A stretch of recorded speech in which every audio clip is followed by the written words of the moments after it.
இன்னைக்கு காலை வகுப்புல நம்ம வந்து 5 கோட்பாடுகள், குழந்தை வளர்ச்சி நிலை பற்றின 5 கோட்பாடுகள்ல 2 கோட்பாடுகளை பார்த்தோம். ஒண்ணு வந்து எரிக்சனுடைய சைக்கோ சோசியல் அப்படிங்கிற உள சமூக கோட்பாடு. 2வது ஜீன் பியாஜேவோட அறிவு வளர்ச்சி நிலை கோட்பாடு அப்படிங்கிற அந்த 2 கோட்பாடுகள் பார்த்தோம்.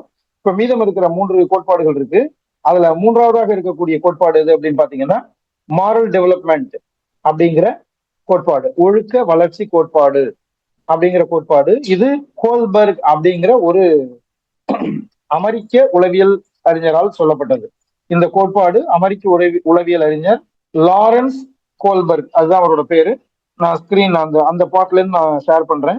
இப்போ காலையில நம்ம ஒரு டிஸ்கஷன் போன பொழுது எனக்கு சாட்ல கேட்டிருந்தாங்க, ஜீன் பியாஜேவோட அந்த 4 நிலைகள் சொல்லியிருந்தோம் இல்லையா, அதுல 3வதா இருக்கக்கூடிய நிலை வந்து 7ல இருந்து 12 வயது தானே சார் அப்படின்றது மாதிரி கேட்டிருந்தாங்க. நானும் ஏற்கனவே எடுத்த குறிப்புகள் அப்படி இருந்தது. ஆனா 2-3 புக் ரெஃபர் பண்ணும் பொழுது 11 தான் சரியாக இருந்தது. அதனாலதான் 7 to 11 போட்டிருக்கேன். ஸோ அது திரும்பவும் வேற ரெஃபரன்ஸ் புக் இருந்ததுன்னா கன்ஃபார்ம் பண்ணிக்கிறேன். பட் ஆஸ் ஆஃப் நவ் நம்ம வச்சிருக்கிறதுல ஒரு 3 புக் ரெஃபர் பண்ணேன். அதுல 7 to 11 தான் போட்டிருக்கு. அதாவது கான்கிரீட் ஆபரேஷனல் ஸ்டேஜ் அப்படிங்கிற ஜீன் பியாஜேவோட அந்த 4 வளர்ச்சி நிலைகள் அவர் சொல்லியிருக்காரு இல்லையா, அறிவு வளர்ச்சி நிலைகளுடைய 4 நிலைகள்ல 3வது நிலை, ஃபர்ஸ்ட் நிலை 0 to 2 சொல்லியிருப்போம். அடுத்தது 2 to 7 சொல்லியிருப்போம். அடுத்து உள்ள 3வது நிலை தான் 7 to 11 அப்படின்னு நம்ம அதுல போட்டிருப்போம். அது கேட்டிருந்தாங்க 7 to 12 தானே சார் அப்படின்னு சொல்லிட்டு. இல்ல, நம்ம ஒரு 3 புக் ரெஃபர் பண்ணதுல 3மே வந்து 7 to 11 தான் போட்டிருக்கு. அது மட்டும் நோட் பண்ணிக்கோங்க. இருந்தாலும் திரும்ப அப்படி ஒரு சந்தேகம் வந்ததுனால வேற சில புக்ஸ் நாளைக்கு அடுத்த வகுப்புக்குள்ளார ரெஃபர் பண்ணிட்டு அது 7 to 11 12 கன்ஃபார்ம் பண்ணி சொல்றேன். ஆஸ் ஆஃப் நோ 7 to 11, அப்புறம் 11 and above. இதுதான் நம்ம வந்து அந்த ஃபார்மல் ஆபரேஷன் ஸ்டேஜ்ன்றது கடைசி 4வது ஸ்டேஜ் வந்து above 11. இதுதான் வந்து நம்ம பார்த்துருக்கிற இப்ப இருக்கிற புக்ல இருக்கு. Will refer and confirm that in the next class. Okay, so இப்போ உள்ள செஷனுக்கு நம்ம போவோம்.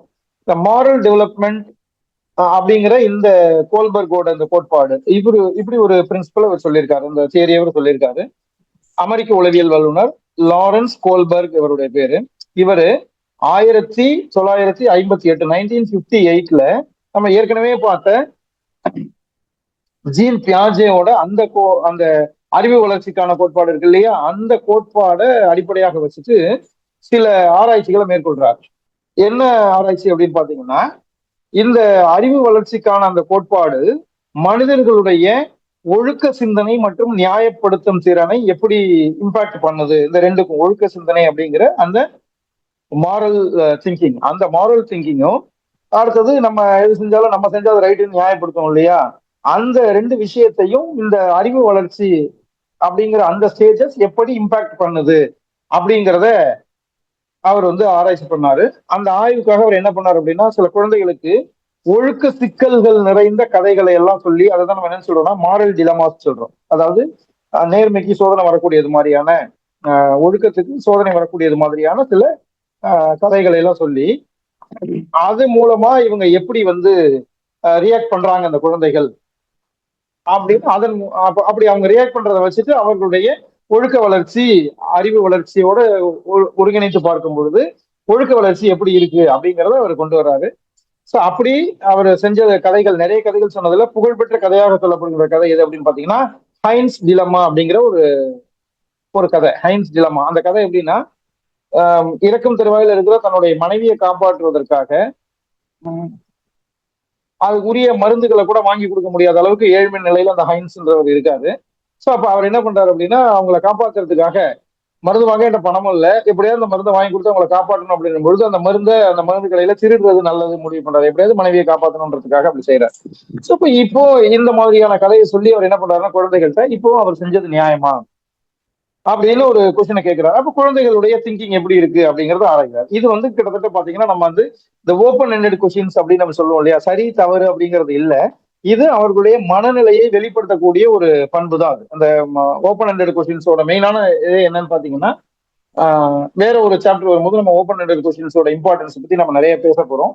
ஸோ இப்போ அந்த ஓப்பன் எண்டட் கொஸ்டின்ஸ் தான் இந்த மாதிரியான கொஸ்டின். இப்போ இதுல வந்து அவர் செஞ்சது சரின்னு ஒரு குழந்தை சொல்லலாம், இல்ல தவறுன்னு ஒரு குழந்தை சொல்லலாம். ரெண்டுமே இது சரின்னு சொன்னதுதான் ரைட்டு அல்லது தப்பு அப்படின்னு நம்ம வந்து முடிவுக்கு வர முடியாது. இது இந்த குழந்தையினுடைய என்ன சொல்றது, ஒழுக்க வளர்ச்சி எப்படி இருக்கிறது, இந்த குழந்தை அவங்க உயிரே போனாலும் நான் திருடினது தப்பு அப்படின்னு நினைக்குதா, இல்ல அவங்க உயிரை காப்பாத்துறதுக்கு இது திருநது தப்பு இல்ல, எப்படியோ ஒரு உயிரை காப்பாற்றணும் அப்படிங்கறதா முக்கியமா அப்படின்னு எடுத்துக்கல அப்படின்னு இந்த குழந்தையினுடைய மனநிலை எப்படி இருக்கிறது, என்ன ஓட்டம் எப்படி இருக்கிறது அப்படின்றத வச்சுட்டு இந்த ஒழுக்க வளர்ச்சி கோட்பாடு அப்படிங்கிறத இவர் கொண்டு வந்தார். இந்த கோட்பாட்டுல இந்த கீழே இருக்கிற அந்த விஷயத்தை நோட் பண்ணிக்கோங்க. கோல்பர்கோட 3 நிலைகள் மற்றும் 6 படிகள் அப்படின்னு சொல்றோம். 3 levels and 6 stages of Kohlberg stages. அதை தான் நம்ம சொல்றோம். ஸ்டேஜஸ் நம்ம சொல்றது 3 லெவல் சொல்லியிருக்காரு, நிலை சொல்லியிருக்காரு. இந்த 3 லெவல்ல 6 படிநிலைகளை சொல்லியிருக்காரு. 3 levels and 6 stages சொல்லியிருக்காரு. போன தடவை இந்த கேள்வி வந்திருந்தது, கோல்பர்குடைய ஒழுக்க வளர்ச்சி கோட்பாட்டுல எத்தனை ஸ்டேஜஸ் இருக்கு அப்படிங்கிறது ஒரு கொஸ்டினா இருந்தது, லைக் தட். ஸோ இப்போ இதுல அவரு எப்படி கொடுத்திருக்காரு அப்படின்னா, ஒரு நிலையிலையும் அந்த லெவல் ஒரு லெவல் வரும்பொழுதும் அந்த லெவல்ல 2 ஸ்டேஜஸ் சொல்லியிருக்காரு. ஸோ லெவல் 1ல 2 ஸ்டேஜ், லெவல் 2ல 2 ஸ்டேஜ், லெவல் 3ல 2 ஸ்டேஜ், மொத்தம் அதுதான் 6 ஸ்டேஜ். அப்போ ஒரு லெவல்லையும் 2 ஸ்டேஜஸ் வீதம் 6 ஸ்டேஜஸ் இருக்கு அப்படின்னு சொல்றாரு ஒழுக்க வளர்ச்சிக்கு. இவரும் எதை ஆராய்ச்சி பண்றாரு அப்படின்னா, அந்த குழந்தை பருவம் முதல்ல இருக்கக்கூடிய அந்த லெவல் மட்டும் தான் ஆராய்ச்சி பண்றாரு. அந்த குழந்தை பருவ லெவலை தாண்டி அவர் வந்து போகல. ஓகேவா? இப்ப இவர் அந்த லெவலை எப்படி சொல்றாரு அப்படின்னா 3 லெவலா சொல்றாரு. அந்த 3 லெவல்லையும் என்னென்ன பண்ணுவாங்க அப்படிங்கறத அவர் சொல்லியிருக்காரு. ஃபர்ஸ்ட் பாத்தீங்கன்னா, இவருடைய கருத்து இந்த 11 வயசு 12 வயசு அந்த ஏஜ் குரூப் வரும்போது, அதாவது 11 12 அந்த ஏஜ் குரூப் வரும்போதுதான் குழந்தைகளுக்கு ஒழுக்கம் பற்றிய அந்த நோக்கம் வரும் அப்படின்னு சொல்றாரு. அதுக்கு முன்னாடி வரும் அந்த ஒழுக்கம் அப்படிங்கிற பண்பை பத்தின பெரிய ஈடுபாடு குழந்தைகளுக்கு வராது. அப்ப 0ல இருந்து 11 அல்லது 12 வரல இருக்கக்கூடிய அந்த ஏஜ் குரூப்ல அப்படின்னு சொல்றாரு. 11 and 12 அந்த ஏஜ் குரூப் வந்ததுக்கு பிறகுதான் ஒழுக்கம் பற்றிய அந்த எண்ணமே குழந்தைகளுக்கு வரும்ன்றது இவருடைய கருத்து. அடுத்தது 12 வயசு தாண்டினதுக்கு பிறகு அந்த குழந்தைகள்கிட்ட இந்த சமரசம், அதாவது சண்டை போடாம சமாதானமா போறது, அப்புறம் மன்னிக்கிறது, தவறு செய்த தன்னுடைய நண்பனையோ அல்லது மற்றவர்களையோ மன்னிக்கக்கூடிய பண்பு, இதெல்லாம் வந்து ஆஃப்டர் 12 தான் வரும்னு சொல்றாரு. பிஃபோர் 12 அந்த குழந்தைங்க உடனே சண்டை போடுறது, கோவப்பட்டு பேசாம இருக்கிறது, இந்த மாதிரி எல்லாம் இருக்கும். ஆஃப்டர் 12 வரும்பொழுது இந்த பண்பு அதிகமா காணப்படும் அப்படின்னு சொல்றாரு. அடுத்தது கோல்பர்கோட இன்னொரு கருத்து, இந்த குழந்தை லெவல் இருக்குல்ல, இவர் சொல்ற எல்லா நிலைகள்லையும் இந்த தம்மை பிறர் நிலையில் வைத்து பார்க்கும் திறன், அந்த எம்பத்தி அப்படின்னு சொல்லுவோம் இல்லையா, அந்த அந்த ஒரு திறன் இருக்காது. தன்னை பிறர் நிலையில் வைத்து நோக்கிறது. நம்ம அந்த நிலையில இருந்தா என்னவா இருப்போம், எப்படி கஷ்டப்படுவோம், அப்ப அவனுக்கு உதவி செய்வோம், அப்படிலாம் நம்ம நினைக்கக்கூடிய அந்த பண்பு இந்த நிலையில அவங்களுக்கு வராது அப்படின்னு அவர் சொல்றாரு. இந்த ஸ்டேஜ்ல வளர்ந்திருக்காரு. இன்னொன்னு, இந்த பியாஜே அவருடைய ஜீன் பியாஜே சொல்லியிருக்காரு, அறிவு வளர்ச்சியில 2 விஷயம் சொல்லியிருக்காரு. தன்வயப்படுத்துதல், பொருந்தி போதல்னு 2 விஷயம் சொன்னார் இல்லையா. தன்வயப்படுத்துதல் அப்படின்னா உங்களுக்கு அந்த முன்னாடி ஸ்கிரீனை காட்டுறேன், you can please see that. அதாவது 4 நிலை சொன்ன ஸ்கீமா அந்த மாதிரி சொன்னோம் இல்லையா. அதுல இந்த அசிமிலேஷன் அல்லது அகாமடேஷன் அப்படின்னு சொன்னோம் இல்லையா. அசிமிலேஷன் தான் தன்வயப்படுத்துதல், உள்வாங்குதல் அப்படின்னு சொன்னோம். அந்த அசிமிலேஷன் அப்படிங்கிற அந்த ஸ்டேஜும் அகாமடேஷன் அப்படிங்கிற அந்த 2 விஷயமும் ஒழுக்க வளர்ச்சியிலும் இருக்கு அப்படின்னு இவர் சொல்றாரு. ஒழுக்க வளர்ச்சியிலையும் இந்த 2ம் இருக்கு. அசிமிலேஷன் வந்து அகாமடேஷன் அப்படிங்கிற அந்த 2 பண்புகள் ஒழுக்க வளர்ச்சிக்கும் தேவைப்படுகிறது அப்படின்னு சொல்றாரு. அடுத்தது ஒழுக்க வளர்ச்சியில இப்ப அந்த 3 நிலைகள் என்னென்ன சொல்லியிருக்காருன்றத நம்ம டீட்டெயிலா பார்க்கலாம். இப்போ இந்த மனிதர்கள் அல்லது குழந்தைகள், இவர் குழந்தை பொறுத்தான் சொன்னார், அதனால நம்ம மனிதர்களை விட்டுறோம். குழந்தைகள் நல்லது எது, கெட்டது எது, சரி எது, தவறு எது அப்படிங்கிறத பத்தின தன்னுடைய புரிதலை வளர்த்துக் கொள்வதுதான் இவர் சொல்ற இந்த ஒழுக்க வளர்ச்சி கோட்பாடு. அப்ப இந்த ஒழுக்க வளர்ச்சி கோட்பாடுல அவர் வலியுறுத்துற விஷயம், the difference between good and bad, right and wrong, இதெல்லாம் வந்து தெரியும். அதை பத்தின ஒரு அண்டர்ஸ்டாண்டிங்கை குழந்தைகள் வளர்த்துக் கொள்வதற்கு பெயர் தான் ஒழுக்க வளர்ச்சி கோட்பாடு அப்படின்னு கோல்பர்க் சொல்றாரு. அப்ப கோல்பர்க்கோட ஒழுக்க வளர்ச்சி கோட்பாடு குழந்தைகள் நல்லது கெட்டதுக்கான வேறுபாடு, சரி தவறுக்கான வேறுபாடு, இதையெல்லாம் புரிந்து கொண்டு எது சரியோ அல்லது எது நல்லதோ அதை செய்ய தொடங்குவது, அதை பழக தொடங்குவது அப்படிங்கிறதுக்கான நிலையை நோக்கி போறதுதான் ஒழுக்க வளர்ச்சி கோட்பாடு அப்படிங்கிறது தான் இந்த கோல்பர்கனுடைய இந்த கோட்பாடு. ஓகே, லாரன்ஸ் கோல்பர்கோட கோட்பாடு. ஸோ இப்போ அவர் சொல்ற அந்த 3 லெவல் 6 ஸ்டேஜ் அப்படிங்கிறத பார்த்தோம் அப்படின்னா, ஃபர்ஸ்ட் ஸ்டேஜுக்கு பேரு ப்ரீ கன்வென்ஷனல் லெவல், மரபுக்கு முந்தைய நிலை, முன் வழக்கமான நிலை. இது நீங்க முன் மரபு நிலை எப்படி வேணாலும் டிரான்ஸ்லேட் பண்ணிக்கலாம். ப்ரீ கன்வென்ஷனல் ஸ்டேஜ் அதான் அதோடது. இந்த ஸ்டேஜ்ங்கிறது எப்படி சொல்றாருன்னா, 4 வயசுல இருந்து 10 வயசு வரலும் இருக்கக்கூடிய அந்த காலகட்டம் அப்படின்னு சொல்றாரு. இவரை பொறுத்தவரையிலும் அப்போ இந்த 0 to 4 பத்தி ஒரு கன்சிடர் பண்ணல. ஏன்னா அந்த நேரத்துல ஒழுக்க வளர்ச்சிக்கு எந்த பெரிய பங்கு இல்லை அப்படிங்கிறது அவருடைய கருத்து. அதனால 4ல இருந்து ஆரம்பிக்கிறாரு. 4 to 10 அப்படிங்கிற அந்த ஏஜ் குரூப் தான் ப்ரீ கன்வென்ஷனல் லெவல் அப்படிங்கிற அந்த லெவல், ஃபர்ஸ்ட் லெவல். 3 லெவல்ல first level pre conventional level. இப்போ இந்த லெவல்ல பொதுவா குழந்தைகளுக்கு என்ன இருக்கும் அப்படின்னா, ஒழுக்க விதிகள்லாம் சொந்தமா எதுவும் தெரியாது. பெற்றோர், ஆசிரியர் அல்லது குடும்ப உறுப்பினர்கள் இந்த மாதிரி இருக்கக்கூடியவங்க தான் அவங்களுடைய ஒழுக்க விதியை தீர்மானிக்கக்கூடிய நபர்களாக இருப்பார்கள். பெற்றோரோ, ஆசிரியரோ அல்லது குடும்ப உறுப்பினர்களோ இவங்கெல்லாம் தான் ஒழுக்கத்துக்கான விதிமுறைகளை நிர்ணயிப்பாங்க இந்த ப்ரீ கன்வென்ஷனல் அப்படிங்கிற இந்த லெவல்ல.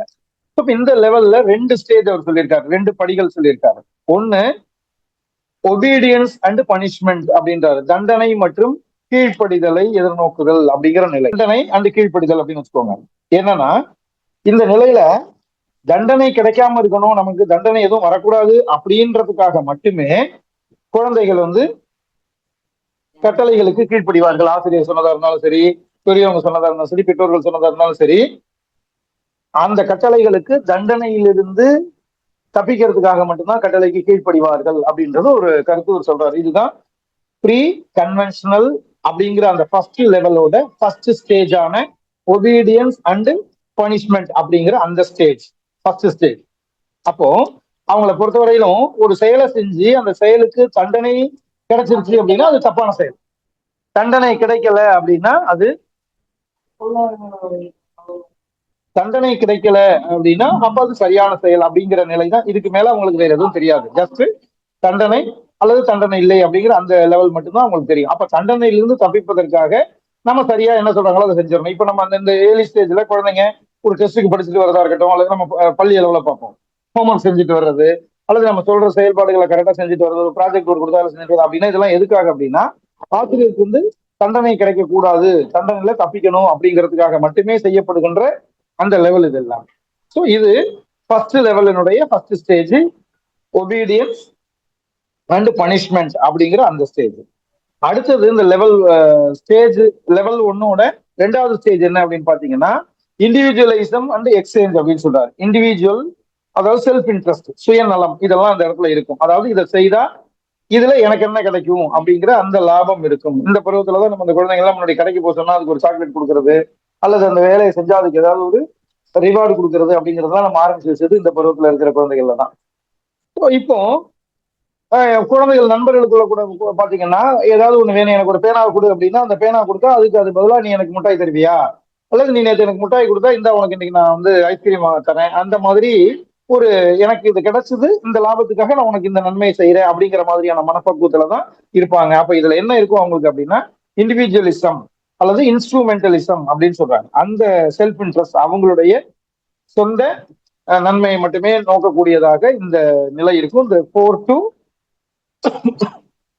10 அப்படிங்கிற ப்ரீ கன்வென்ஷனல் ஸ்டேஜ், மரபுக்கு முந்தைய நிலை அப்படிங்கிற அந்த முன் மரபு நிலை அல்லது மரபுக்கு முந்தைய நிலையா இருக்கக்கூடிய இந்த நிலையில இந்த மாதிரி இருப்பாங்க.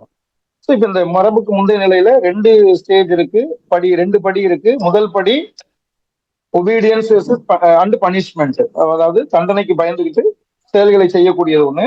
2வது தன்னை சுற்றி தனக்கு என்ன கிடைக்கும் அப்படிங்கிற இண்டிவிஜுவலிசம், தன்னை பற்றியே சிந்தித்து தனக்கு கிடைக்கக்கூடிய லாபத்தின் அடிப்படையில அல்லது பயனின் அடிப்படையில முடிவுகளை, ஒழுக்கத்தை கற்றுக்கொள்வது, மற்றவருக்கு உதவி செய்யறது, இந்த மாதிரி ஒழுக்க பண்புகளை கற்றுக்கொள்வது அப்படிங்கிறது செகண்ட் ஸ்டேஜா இருக்கு. இப்ப அடுத்தது 2வது நிலை லெவல் 2 அப்படிங்கிறது பாத்தீங்கன்னா இந்த லெவல் 2 10 வயதுக்கு பிறகு 13 வயது வரல இருக்கக்கூடிய அந்த 3 வருஷம் 10 to 13 அப்படிங்கிற அந்த ஏஜ் குரூப்ல இருக்கும். இந்த காலகட்டத்துலதான் ஒரு ஒழுங்கு, விதி, சட்டங்கள் அந்த மாதிரிலாம் இருக்குல்ல, விதிமுறைகள், சட்டங்கள், மற்ற எதிர்பார்ப்புகள், இதை எல்லாத்தையும் உணர ஆரம்பிச்சு சரி இதை எடுத்துக்குவோம், இதை அக்செப்ட் பண்ணிக்குவோம், அதன்படி நடப்போம் அப்படின்னு அந்த சமூகத்தினுடைய அந்த சட்டத்திட்டங்களுக்கு, அல்லது இப்ப பள்ளி அப்படின்னா இங்க பள்ளி, சமூகத்துனா இங்க அவங்கவுங்களுடைய சூழ்நிலை, வீட்டுல சில சட்டத்திட்டங்கள் இருக்கு, இந்த மாதிரி கண்ட்ரோல் பண்றாங்கன்னா அதை அக்செப்ட் பண்றது, பள்ளியில சில சட்டத்திட்டங்கள் இருக்கு அப்படின்னா அதை அக்செப்ட் பண்றது, இதெல்லாம் அந்த 10 to 13 அந்த ஏஜ் குரூப்ல வரும்பொழுது, அதாவது கன்வென்ஷனல் மரபு நிலையான அந்த நிலைக்கு வரும்பொழுது அவங்களுக்கு தோணும் அப்படின்னு சொல்றாரு, அந்த அந்த எண்ணம் ஏற்படும் அப்படின்னு. ஸோ இதுல இந்த 2வது லெவலுடைய 2 ஸ்டேஜ் என்னென்ன அப்படின்னு பாத்தீங்கன்னா ஸ்டேஜ் 3, அதாவது 3வது படி என்ன அப்படின்னு பாத்தீங்கன்னா குட் இன்டர்பர்சனல் ரிலேஷன்ஷிப், நல்ல நற்பெயரோடு கூடிய உறவு முறைகளை வளர்த்துக் கொள்ளுதல், இன்டர்பர்சனல் அக்கார்டு அப்படின்னு சொல்லுவோம். இப்போ தனிப்பட்ட முறையில நல்ல உறவு முறைகளோடு இருக்கிறது, இணக்கமாக இருக்கிறது மற்றவர்களோட, மற்ற குடும்ப உறுப்பினர்கள் அல்லது பள்ளி தோழர்கள், தெருவில் இருக்கக்கூடிய தோழர்கள், இவங்களோட எல்லாம் ஒரு இணக்கமான சூழ்நிலையை ஏற்படுத்தி கொள்வது. அப்போ இந்த இடத்துல இவங்களுக்கு என்ன நடக்கும் அப்படின்னா இதெல்லாம் நம்ம கரெக்டா செஞ்சுட்டோம்னா நம்மள ஒரு குட் பாய்ன்னு சொல்லுவாங்க, குட் கேர்ள்னு சொல்லுவாங்க, நைஸ், வெரி குட் அப்பெல்லாம் சொல்லுவாங்க இல்லையா? சோ இந்த மாதிரியான பெயர்களை பெற வேண்டும் அப்படிங்கிறதுக்காக விதிகளை கடைபிடிப்பாங்க. விதிகள் எல்லாம் கரெக்டா ஃபாலோ பண்ணி ஒழுக்கமா நடந்துக்குவாங்க. ஒழுக்கமான பையனா இருப்பாங்க. அப்படி இல்லைன்னா ஒழுங்கினமான பையன்ற அந்த பேர் வந்துரும் அப்படிங்கிறதுக்காக அதுக்கு இடம் கொடுக்காத அளவுக்கு செயல்படுவார்கள். இது மூன்றாவது படிநிலை, stage 3 of level 2, good interpersonal relationship. இது இங்க இருக்கும். இந்த செகண்ட் லெவலோட இன்னொரு ஸ்டேஜ், அதாவது ஸ்டேஜ் 4 என்ன அப்படின்னு பாத்தீங்கன்னா, மெயின்டைனிங் த சோசியல் ஆர்டர், சமூக ஒழுங்கை பராமரிக்கிறது. இதுதான் சமூகத்துக்கான சட்ட கட்டமைப்புகள், கடமைகள், இதையெல்லாம் விதிகளை எல்லாம் தொடர்ந்து ஃபாலோ பண்றது. இந்த விதிமுறைகள்லாம் இருக்கிறதுனாலதான் சமூகம் ஒழுங்காக செயல்படுகிறது, சமூக ஒழுங்குன்னு ஒண்ணு இருக்கு அப்படின்றத குழந்தைகள் உணரக்கூடிய பருவம் தான் இந்த ஸ்டேஜ் 4, 10 to 13 வயசுல இருக்கக்கூடியது. இப்போ ஃபார் எக்ஸாம்பிள் சாலை விதிகள் இருக்கு அப்படின்னு சொன்னா அந்த சாலை விதிகளை கடைபிடிக்கணும் அப்படின்றத நம்ம பள்ளியில சொல்லிக் கொடுப்போம்.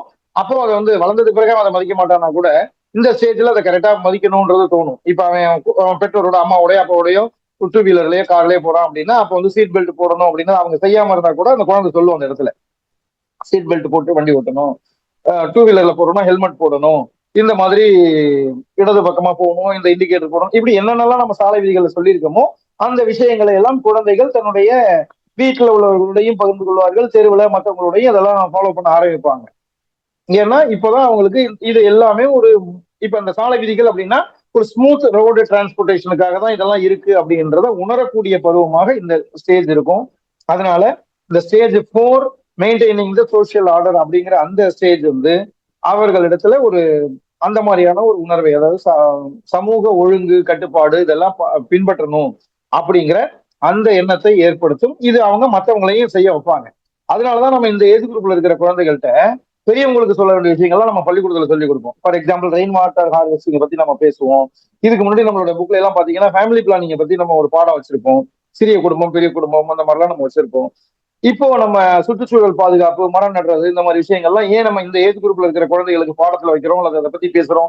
அதே மாதிரி பாத்தீங்கன்னா இந்த டெங்கு எல்லாம் வரும்பொழுது இந்த நல்ல தண்ணியில தான் அந்த கொசு உற்பத்தி ஆகுறதுனால இந்த நல்ல தண்ணீர் தேங்கக்கூடியது மாதிரியா இருக்கக்கூடிய சூழலை எல்லாம் நம்ம மாற்றணும் அப்படின்னு நம்ம சொல்லுவோம். அதாவது இந்த தேங்காய் திரட்டை, இந்த டயரு, அந்த மாதிரி எந்த பொருட்கள்லாம் மழை நீர் அப்படியே வாங்கி சேமிச்சு வச்சிருந்தோம்னா அதுலதான் இந்த கொசு, ஏடிஸ் கொசு உருவாகும் அப்படின்றதெல்லாம் நம்ம போய் ஏன் இந்த குழந்தைக்கு சொல்லி கொடுத்தோம் அப்படின்னா இதை வீட்டுல உள்ளவங்கள்ட்ட சொல்லக்கூடியதை இந்த குழந்தைகள் செய்வார்கள் அப்படிங்கறதான் இந்த ஸ்டேஜ்ல குழந்தைகள்ட்ட உள்ள ஒரு முக்கியமான கருத்து. இப்ப இது வந்து இந்த ஸ்டேஜ்ல குழந்தைகளை வளர்த்து எடுப்பதற்கு உதவக்கூடிய ஒரு ஸ்டேஜ்.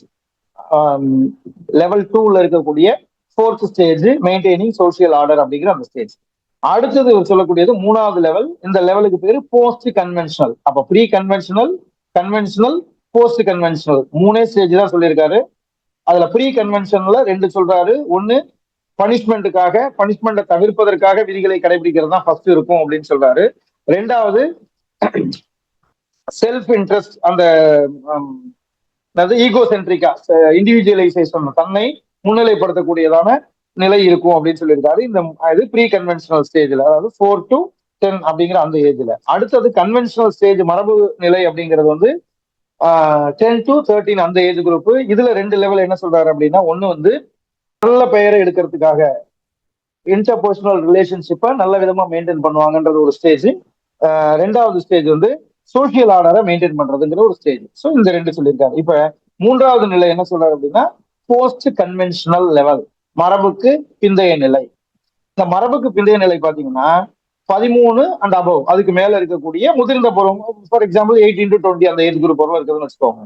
ஸோ இந்த ஏஜ் குரூப்ல இருக்கக்கூடியதை தான் அவர் என்ன சொல்றாருன்னா போஸ்ட் கன்வென்ஷனல் லெவல் அப்படின்னு சொல்றாரு. அந்த 3வது நிலையா போஸ்ட் கன்வென்ஷனல் லெவல் அப்படின்னு சொல்லியிருக்காரு. இந்த போஸ்ட் கன்வென்ஷனல் லெவல்ல என்ன இருக்கும் அப்படின்னா சமூகத்துல அந்த விதிமுறைகள் எல்லாம் ஃபாலோ பண்றதை தாண்டி மனித நேயம், சொந்த மனசாட்சிக்கு கட்டுப்பட்டு நடக்கிறது, இந்த மாதிரி எல்லாம் ஒழுக்கத்தை தீர்மானிக்கக்கூடிய உயர்ந்த நிலை, மனசாட்சிக்கு பயந்து நேர்மையா நடக்கிறது அப்படிலாம் நம்ம சொல்லுவோம் இல்லையா? ஸோ இந்த மாதிரியான கருத்துக்கள் எல்லாம் அந்த குழந்தைகள்கிட்ட போக ஆரம்பிக்கிற ஸ்டேஜ் தான் இந்த 13 வயதுக்கு மேற்பட்ட போஸ்ட் கன்வென்ஷனல் அப்படிங்கிற லெவல். இந்த லெவல் தான் ஒழுக்க வளர்ச்சியினுடைய மிக உயர்வான நிலை அப்படின்னு அவர் குறிப்பிடுகிறார். அக்கார்டிங் டு கோல்பர்க், ஒழுக்க வளர்ச்சியில உயர்வான நிலை அப்படிங்கிறது போஸ்ட் கன்வென்ஷனல் லெவல். ஏன்னா அந்த லெவல்ல தான் மனித நேயம், மனசாட்சி, இதன் அடிப்படையில சமூக விதிகளை எல்லாம் ஒழுங்காக பின்பற்றுவது அப்படிங்கிற அந்த எண்ணம் குழந்தைகள்கிட்ட வரும் அப்படின்னு சொல்றாரு. சோ இதுல உள்ள 2 ஸ்டேஜ் பாத்தீங்கன்னா, ஒண்ணு வந்து 5வது படிநிலை சமூக ஒப்பந்த நோக்கு நிலை அல்லது social contract and individual rights. என்னன்னா சமூகத்திற்கான ஒட்டுமொத்த நன்மையை தரக்கூடிய, ஒட்டுமொத்த சமூகத்திற்கும் நன்மை பயக்கக்கூடிய செயல்பாடுகள், அதற்கான உருவாக்கப்பட்டிருக்கிற விதிமுறைகள். இப்ப நம்ம ஃபார் எக்ஸாம்பிள் நம்ம இப்ப இந்தியாவை எடுத்துக்கிட்டோம் அப்படின்னா, நம்முடைய அரசியலமைப்பு சட்டம் ஒட்டுமொத்த நாட்டையும் வழிநடத்துவதற்காக உருவாக்கப்பட்டிருக்கின்ற ஒரு சட்ட அமைப்பு. அந்த நமக்கான சட்ட பாதுகாப்பு எல்லாத்தையும் கொடுக்கக்கூடியது எது அப்படின்னு பாத்தீங்கன்னா அரசியல் அமைப்பு சட்டம். சோ இப்ப இதை பத்தின எண்ணம் அப்பதான் உங்களுக்கு வரும். இந்த ஸ்டேஜ் வரும்பொழுதுதான் அப்ப இந்த இதுல சொல்லப்பட்டிருக்கின்ற விதிமுறைகள், இதெல்லாம் நம்ம இதுல தரப்பட்டிருக்கின்ற உரிமைகள், கடமைகள், சட்டங்கள், இதெல்லாம் வந்து எதுக்காக அப்படின்னா ஒட்டுமொத்த மனிதர்களுடைய நலனுக்காக, இப்ப இந்த நாட்டில் இருக்கக்கூடிய எல்லா மக்களுடைய நலனுக்காக இதுல உள்ளதெல்லாம் தரப்பட்டிருக்கிறது. சோ இப்ப இதெல்லாம் வந்து அவங்களுக்கு இந்த நிலையில தான் இருக்கும். சோ அப்ப இந்த இடத்துல ஒரு சட்டம் வந்து அவர்களுடைய ஒட்டுமொத்த அல்லது பெரும்பாலான அந்த நாட்டு மக்களுடைய அல்லது சமூக உறுப்பினர்களுடைய உரிமையை பாதிக்கக்கூடியதா இருந்ததுன்னா அந்த சட்டத்தை மாற்ற வேண்டும் அப்படின்னு சிந்திக்கிறது, அதற்கான முயற்சிகள் எடுக்கிறது, இந்த மாதிரியான எல்லா நிலையும் எங்க ஆரம்பிக்கும் அப்படின்னு பாத்தீங்கன்னா இந்த 5வது படிநிலையில தான் ஆரம்பிக்கும். சோ இப்போ அந்த அதனாலதான் இது என்னன்னு சொல்றோம் அப்படின்னா individual rights and social contract இந்த ஸ்டேஜ்ல வளரும் அப்படின்னு சொல்றோம். இதுதான் சோசியல் கான்ட்ராக்ட், சமூக நலனுக்கான பொதுவான மதிப்புகள், பொதுவான ஒழுக்க விதிமுறைகள், சட்டங்கள், இதெல்லாம் வந்து அவசியம். அப்ப அது இருக்குன்னா அதை ஃபாலோ பண்ணணும், இல்ல இது சரியான முறையில இல்லைன்னா அதை மாற்றி அமைக்கணும், இப்படி எல்லாம் தோணக்கூடிய நிலை தான் இந்த 5வது ஸ்டேஜா இருக்கக்கூடிய சமூக ஒப்பந்த நோக்கு நிலை அப்படின்னு சொல்லக்கூடிய அந்த படிநிலை. 6வது படிநிலை என்ன அப்படின்னு பாத்தீங்கன்னா யூனிவர்சல் எத்திக்கல் பிரின்சிபிள்ஸ். யூனிவர்சலா இருக்கக்கூடிய உலகளவிய இந்த தார்மீக நெறிமுறைகள் இருக்கு இல்லையா, உலகளவிய நெறிமுறைகள் அல்லது உலகளவிலான தார்மீக கோட்பாடுகள் இதெல்லாம் இருக்கிறது. ஸோ இதையெல்லாம் சிந்திக்கக்கூடிய அந்த நிலை தான் 6வது ஸ்டேஜ் அப்படி சொல்றாரு. 6வது படிநிலை அது என்னன்னா மனித நேயம், நீதி, சமத்துவம், அப்புறம் தன்னோட சொந்த மனசாட்சி கன்சைன்ஸ் அடிப்படையில முடிவெடுப்பது. ஸோ இப்ப இந்த மாதிரி இருக்கக்கூடியதுதான் வந்து இந்த உலகளாவிய நெறிமுறை அப்படின்னு சொல்லக்கூடிய யூனிவர்சல் எத்திக்கல் பிரின்சிபல். அந்த நிலைக்கு அவங்க வருவாங்க. அதாவது இந்த உலகளாவிய மனித நேயத்தை காப்பதற்காக, நீதியை நிலைநிறுத்துவதற்காக, சமத்துவத்தை நிலைநிறுத்துவதற்காக, மனசாட்சியின் அடிப்படையில் சரியானதை செய்வதற்காக, இதுக்காக தன்னுடைய உடைமைகளையோ உயிரையோ எதையுமே தியாகம் செய்வதற்கு தயாராக இருப்பவர்கள் அப்படின்னு அதுதான் நம்ம சொல்றோம். அதுக்கு எக்ஸாம்பிளா இந்த மகாத்மா காந்தி, நெல்சன் மண்டேலா சொல்லியிருக்காங்களே. இப்ப இவங்க எல்லாருமே வந்து இந்த படிநிலைகள்ல ஒழுக்கத்திற்கு எவ்வளவு முக்கியத்துவம் கொடுத்தாங்க, அதாவது பெரும்பாலான மக்களுடைய அந்த நாட்டு மக்களுடைய நன்மைக்காக எப்படி அவர்களுடைய வாழ்வை தியாகம் செய்தார்கள் அப்படிங்கிறதால சொல்லுவோம். இந்த மாதிரியான அந்த மனப்பான்மை எல்லாம் எப்போ வரும் அப்படின்னு பாத்தீங்கன்னா இந்த 6வது இருக்கக்கூடிய யூனிவர்சல் எத்திக்கல் பிரின்சிபிள்ஸ் அப்படிங்கிற அந்த ஸ்டேஜ் வரும்பொழுது இந்த மாதிரியான அந்த எண்ணம் திங்கிங்லாம் வரும். இப்போ இந்த 3 ஸ்டேஜ்ல 6 லெவல் அவர் வந்து சொல்லியிருக்காரு இல்லையா, அந்த ஒவ்வொரு ஸ்டேஜா சொல்லியிருக்காரு, ஒரு 3 லெவல் 6 ஸ்டேஜ்னு சொல்லி எல்லாத்தையும் அழகா அவர் வந்து வரிசைப்படுத்தி இந்த ஒழுக்க வளர்ச்சியை பத்தி சொல்லியிருக்காரு. ஆனா இவரோட விமன் அசிஸ்டண்டா இருந்த ஒரு பெண், அவங்க வந்து கரோல் கிளிகன் அவங்களோட பேரு. அவங்க என்ன சொல்லியிருக்காங்க அப்படின்னா இது வந்து இவருடைய அந்த ஒழுக்க வளர்ச்சி கோட்பாடு பத்திய ஒரு விமர்சனம்னு எடுத்துக்கலாம் நம்ம. என்னன்னா இந்த ஆய்வு பெரும்பாலும் ஆண்களுடைய அந்த மனநிலை அடிப்படையா வச்சே இருக்கு. பெண்கள்கிட்ட எத்திக்ஸ் ஆஃப் கேர்னு ஒண்ணு இருக்கு, பராமரிப்பு, அன்பு அப்படின்னு குடும்பத்தில் உள்ள உறுப்பினர்களை பராமரிக்கிறது, இல்ல மற்றவர்களையும் அந்த பராமரிப்பு கேர் அப்படிங்கறத எடுத்துட்டு பண்ணக்கூடிய செயல்பாடுகள் பெண்கள்கிட்ட இருக்கு. ஸோ அந்த பண்பும் மிக மிக முக்கியமான ஒரு ஒழுக்க பண்பு. அதை பத்தி எல்லாம் இவர் யோசிக்கவே இல்லை. இவர் பேசுறது எல்லாமே வந்து ஆண்களுடைய ஒழுக்க வளர்ச்சி சார்ந்த விஷயங்கள் மட்டும் தான் பேசுறாரு அப்படின்றது அவருடைய விமன் அசிஸ்டண்டா இருந்த அந்த கரோல் கிளிகன் அப்படிங்கிறவங்க கொடுத்திருக்கிற ஒரு விமர்சனம். இது நம்ம சும்மா ஜஸ்ட் தெரிஞ்சுக்குவோம். ஆனா நம்ம இப்ப நோக்க வேண்டியது எது அப்படின்னா இந்த 3 நிலை, pre conventional, conventional and post conventional, ஒரு அந்த நிலையில இருக்கக்கூடிய 2 ஸ்டெப்ஸ் வீதம் இருக்கக்கூடிய 6 ஸ்டெப்ஸ், இந்த படிநிலைகள் மட்டும் நம்ம தெரிஞ்சுக்கணும். அடுத்தது இதுதான் கோல்பர்குடைய சமூக வளர்ச்சி அப்படிங்கிற அந்த கோட்பாடு. கோல்பர்குடைய மாரல் டெவலப்மெண்ட் தியரி அப்படிங்கிற தியரி இந்த 3வது தியரி இது முடிஞ்சிருச்சு. இதுல சிம்பிள், இவர் ஒரு அமெரிக்க உளவியாளர். 3 ஸ்டேஜ், 3 லெவல், 8 ஸ்டேஜ் சொல்லி 6 3 1 2 வீதம் 6 ஸ்டேஜ் படிநிலைகளை அவர் சொல்லியிருக்கிறாரு. அது என்னென்ன அப்படிங்கறத மட்டும் நீங்க நோட் பண்ணிட்டு அந்த ஏஜ் குரூப் மட்டும் ஞாபகம் வச்சுக்கோங்க. ஃபர்ஸ்ட் ஸ்டேஜ் 4 to 10, 2வது ஸ்டேஜ் வந்து 10 to 13, அடுத்தது 13க்கு மேல உள்ள அந்த வயது பிரிவு அப்படின்னு சொல்லியிருக்காரு. Pre conventional, conventional, post conventional அப்படிங்கிற ஒண்ணு ஒண்ணு ரெண்டு ரெண்டு ஸ்டேஜ் படிநிலைகள் இருக்கு. ஸோ அதை நோட் பண்ணிக்கிட்டீங்கன்னா யூ கேன் கெட் திஸ். இது மாரல் டெவலப்மெண்ட் அப்படிங்கிற அந்த தியரி. அடுத்தது நம்ம எங்க பார்க்க போறோம் அப்படின்னா, நாலாவதா இருக்கக்கூடிய இன்னொரு தியரி, அது சமூக பண்பாட்டு கோட்பாடு அப்படின்னு சொல்லக்கூடிய socio cultural theory of concrete. அறிவு வளர்ச்சியில் சமூக பண்பாட்டினுடைய தாக்கம், இதை பத்தி பேசக்கூடியவர் தான் அடுத்து நம்ம பார்க்க போற உளவியல் அறிஞர். இவரு சோவியத் ரஷ்ய நாட்டை சேர்ந்த லெவ் வைகோட்ஸ்கி அப்படிங்கிற உளவியல் அறிஞர். சோவியத் ரஷ்யா அப்படிங்கிற நாடு இப்ப அது சோவியத் ரஷ்யாவா இல்ல, ரஷ்ய நாடா இருக்கு. இவர் அந்த பழைய சோவியத் ரஷ்ய நாட்டினுடைய லெவ் வைகோட்ஸ்கி அப்படிங்கிற உளவியல் அறிஞர். இவர் அறிவாற்றல் வளர்ச்சியில சமூக பண்பாடு அப்படிங்கிற இந்த ரெண்டு கூறுகளுக்கு என்னென்ன தாக்கம் இருக்கிறது, அந்த என்ன ரோல் இருக்கு அப்படிங்கிறத வலியுறுத்தக்கூடிய கோட்பாட்டை சொல்லியிருக்காரு. இது Vygotsky socio cultural theory of cognitive development, அறிவு வளர்ச்சியில் சமூக பண்பாட்டு தாக்கங்கள் அப்படிங்கறத விளக்கக்கூடிய கோட்பாடு தான் இவருடைய இந்த கோட்பாடு. இவரும் எங்க இருந்து வர்றாரு அப்படின்னு பாத்தீங்கன்னா ஜீன் பியாஜெட்ல இருந்து தான் வர்றாரு. இப்ப நம்ம முதல்ல பார்த்த கோட்பாடு மட்டும்தான் தனியா முழு வாழ்நாளைக்கு முழுமையான கோட்பாடு அப்படின்னு நம்ம சொன்னோம் இல்லையா, அந்த கோட்பாடு யாருடையது? எரிக்சனுடையது. அது சைக்கோ சோசியல் அப்படின்னு சொன்ன உள சமூக கோட்பாடு. அதை தவிர மீதி வந்த ரெண்டு பேருமே என்ன பண்றாங்க, ஜீன் பியாஜேவோட காக்னிட்டிவ் டெவலப்மெண்ட் தியரி அதை எடுத்துக்கிட்டு தான் அதுல இருந்து தான் அவங்களுடைய கோட்பாடுகளை சொல்லிட்டு வர்றாங்க. இப்ப அவர் வந்து ஜீன் பியாஜேவோட கோட்பாடை வச்சுட்டு அதுல மாரல் டெவலப்மெண்ட், ஒழுக்க வளர்ச்சிக்கு என்ன பங்கு இருக்கு அப்படிங்கறத அவர் சொன்னார்ல. இப்போ வைகோட்ஸ்கி என்ன சொல்றாரு அப்படின்னா, ஜீன் பியாஜேவோட இந்த கோட்பாடு உலகத்தை வந்து குழந்தை வந்து ஒரு லிட்டில் சயின்டிஸ்ட் அப்படின்னு சொன்னாரு. இளம் விஞ்ஞானிகள் மாதிரி இருந்து ஆராய்ச்சி பண்ணி எல்லாத்தையும் கத்துக்கிறாங்க அப்படின்னு சொன்னார் இல்லையா. இவர் என்ன பண்றாரு அப்படின்னா, வெறும் அந்த மாதிரி ஆராய்ச்சி பண்ணக்கூடிய அறிவு வளர்ச்சி மட்டும் குழந்தையினுடைய வளர்ச்சிக்கு முக்கியமானது இல்லை.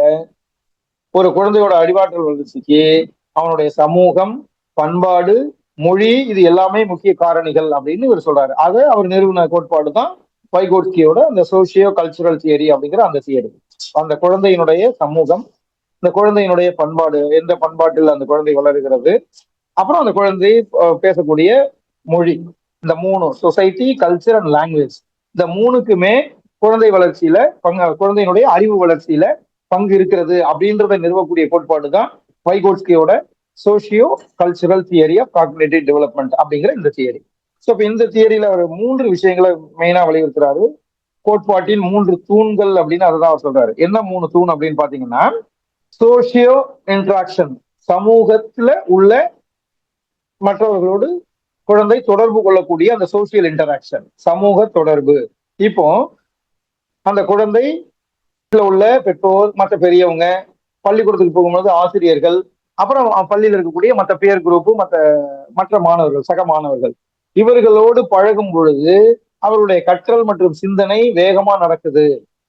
அப்போ சோசியல் இன்டராக்ஷன் மூலமாக கற்றல் நடைபெறுகிறது, அதுவும் வேகமா நடக்குது அப்படின்னு அவர் சொல்றாரு. அப்ப சமூக தொடர்பு அப்படிங்கிறது இதன் மூலமாக அவர் சொல்றாரு. எப்படின்றத அப்புறமா நம்ம போகலாம்.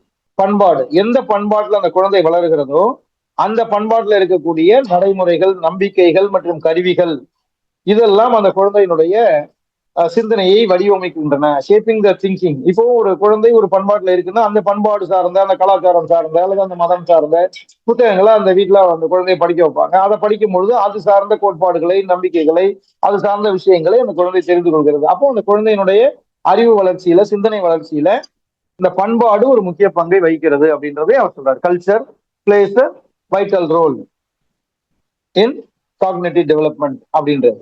அடுத்தது லாங்குவேஜ், மொழி. சிந்தனையை வளர்க்கறதுக்கு மொழி ஒரு மிக மிக முக்கியமான டூல். அதுவும் எப்படிப்பட்ட டூல் அப்படின்னு சொல்றாருன்னா மனக்கருவி அப்படின்னு சொல்றாரு. இப்ப இந்த இடத்துல லிங்குஸ்டிக்ஸ் என்ன சொல்றாங்க அப்படின்னா, சிந்தனையை வளர்ப்பதற்கோ அல்லது கருத்துக்களை பகிர்ந்து கொள்வதற்கோ எந்த மொழி வந்து முக்கியமான டூலா இருக்கும் அப்படின்னு பாத்தீங்கன்னா மதர் டங் அப்படிங்கிறது லிங்குஸ்டிக்ஸோட கருத்து. மொழியியல் வல்லுநர்கள் சொல்வது அந்த குழந்தையினுடைய தாய்மொழி தான் சிந்தனை வளர்ச்சிக்கும் கருத்துக்களை விரைவாக, சரியாக, பிறர் புரிந்து கொள்ளக்கூடிய விதத்துல பகிர்வதற்கும், கருத்துக்களை பகிர்ந்து கொள்வதற்கும் முக்கியமானதா இருக்கக்கூடியது மதர் டங் அப்படின்றது லிங்குஸ்டிக்ஸ்னுடைய கருத்து. இவர் பொதுவா இவர் அப்படி சொல்லல. இவர் என்ன சொல்லுவாருன்னா மொழி. இது it means that the mother tongue தான்.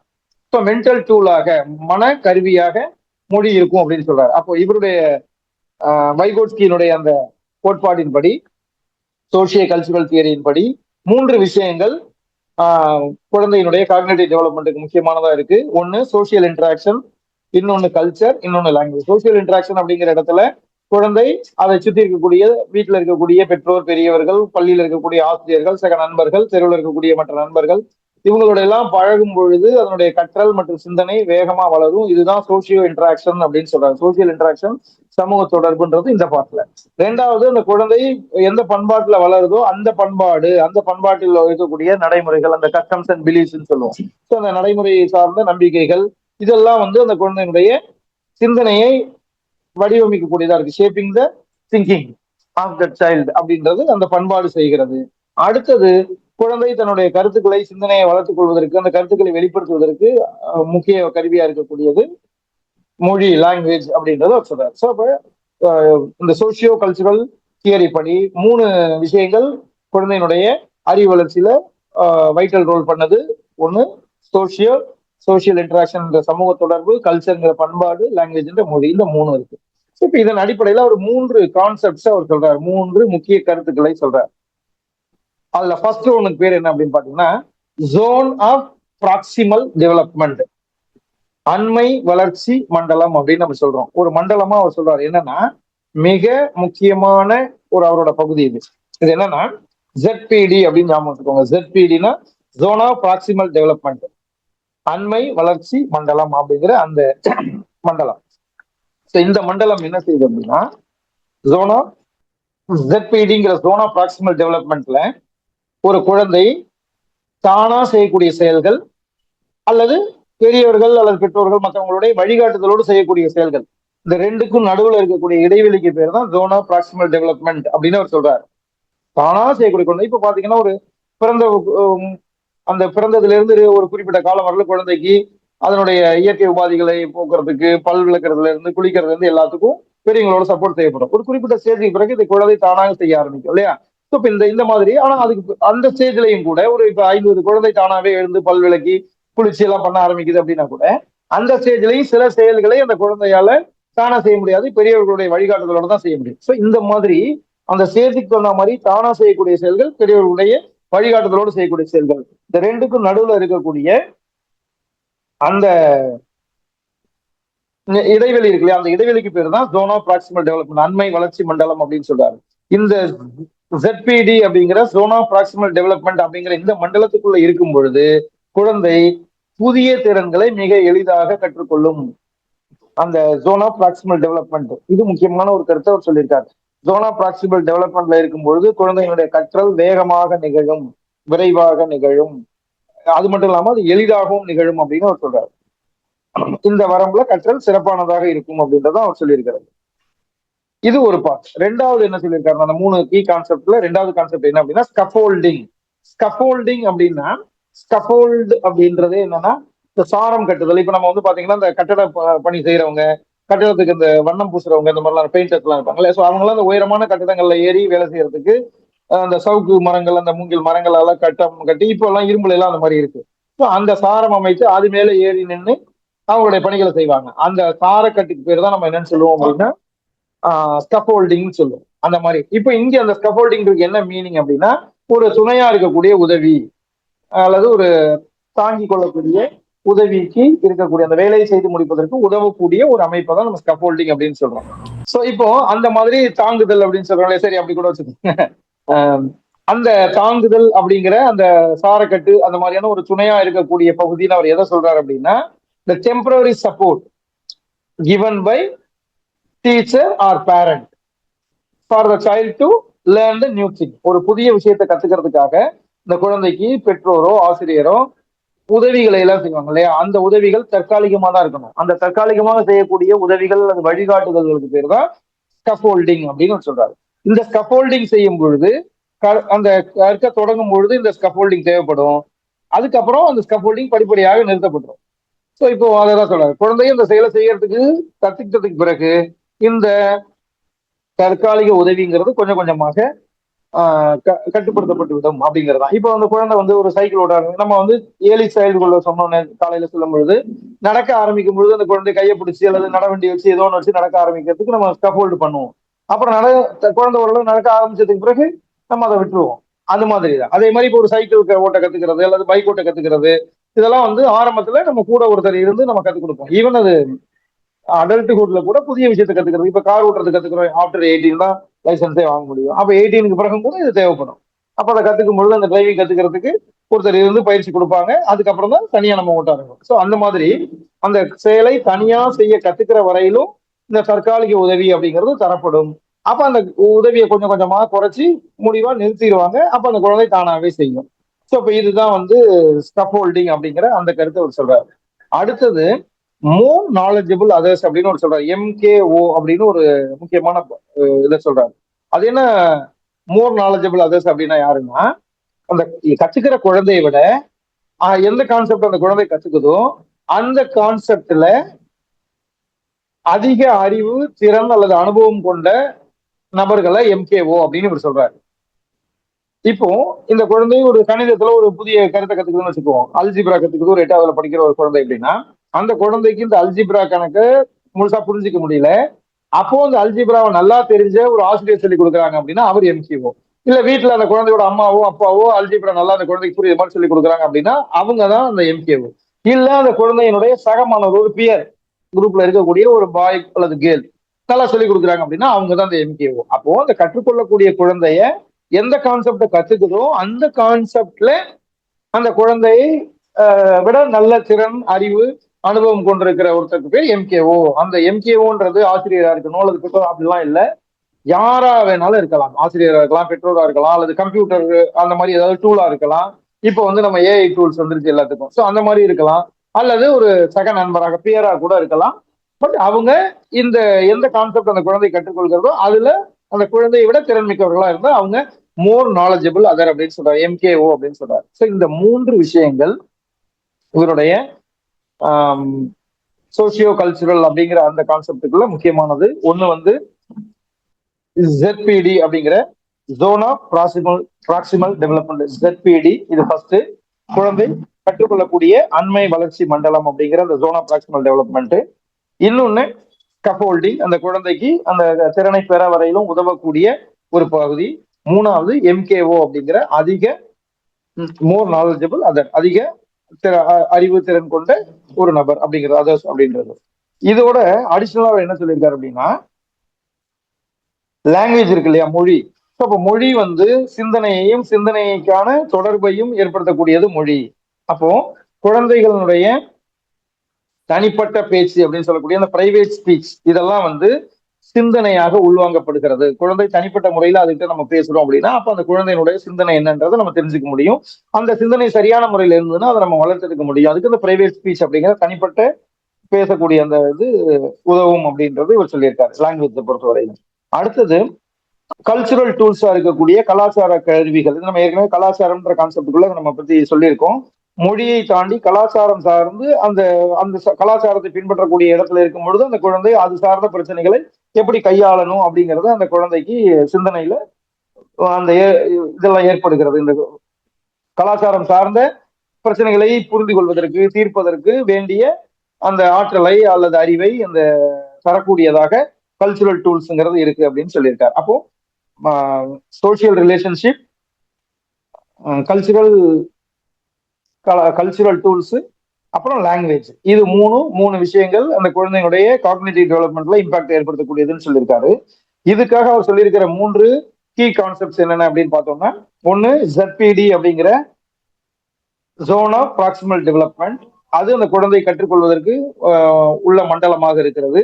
2வது குழந்தை கற்பதற்கு தொடக்க நிலையில தற்காலிக உதவிகள் தேவைப்படுகிறது, ஸ்கஃபோல்டிங் அப்படின்னு சொல்லியிருக்காரு. 3வது அந்த குழந்தை கற்பதற்கு உதவி செய்யக்கூடிய நபர்கள், மோர் நாலேஜபிள் அதர்ஸ் அப்படின்னு சொல்லியிருக்காரு. அவங்க குழந்தையை விட அதிக அறிவு, திறன், அனுபவம் கொண்ட நபர்களாக இருப்பார்கள் அப்படின்னு சொல்லியிருக்காரு. ஸோ இந்த 3 பேரும் தான் குழந்தையினுடைய அறிவு வளர்ச்சியில் தாக்கத்தை ஏற்படுத்தக்கூடியவர்கள் அப்படின்னு சொல்றாரு.